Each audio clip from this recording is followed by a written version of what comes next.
The Leprechaun Under the Bed by Teresa Bateman, illustrated by Meisel. Brian O'Shea enjoyed his privacy. A leprechaun can be alone without being lonely, he liked to say. Indeed, he would know, for he made a snug home beneath the ground in an out-of-the-way spot. But time went on. Big, tall human people moved nearer and nearer, until one day a man named Sean McDonald started building a stone cottage right overhead.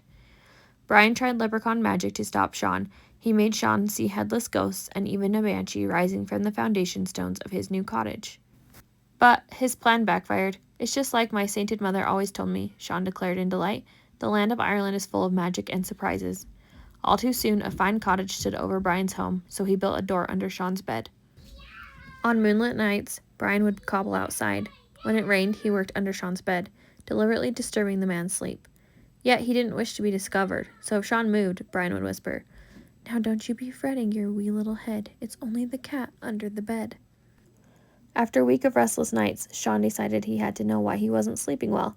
He went to bed as usual, but though his eyes were closed, his ears were open. At midnight, the tapping began, and Sean sat bolt upright.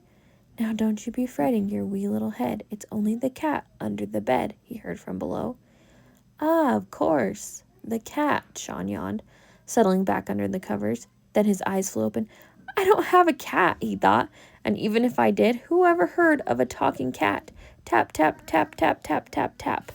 So what was under the bed? The answer popped into his head.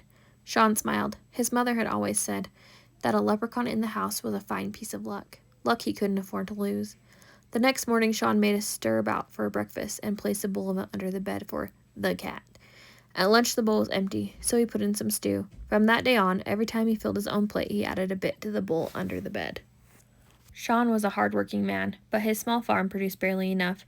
Times grew hard, and times grew harder, until there came a day when Sean went to bed with both his stomach and the bowl empty.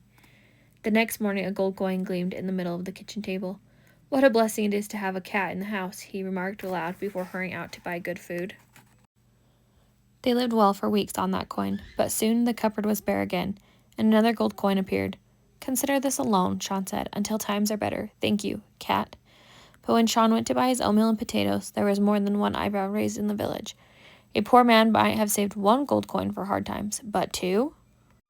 Gossip ran like water through fingers, and as it spread, it grew. Sean McDonald must have a whole chest of gold coins hidden in his cottage. What many tongues say, be it true or not, many ears hear. 2 robbers caught wind of the tale and decided that no one deserved Sean's gossip gold more than they did. One crisp, dry morning, they hid outside, waiting for Sean to leave. Then they slipped into his cottage, tossed the cupboards, and pried stones out of the fireplace. Such a clatter made Brian poke his head up from under the bed. He was shocked at what he saw, but what happened next was worse. The cottage door swung open as Sean returned for a forgotten tool. In no more time than it takes to tell, the robbers tied the poor man to a chair. "Tell us where you've hidden the gold," they bellowed. Fearing for Sean's safety, Brian banged his hammer against the floor to catch the robbers' attention. "Hey now, what's that?" one of them asked. Fearing for Brian's safety, Sean spoke quickly. "Now don't you be fretting your wee little head. It's only the cat under the bed." "Cat," the man replied. "Well, the bed's the only place we haven't looked." As Sean worried, Brian grinned.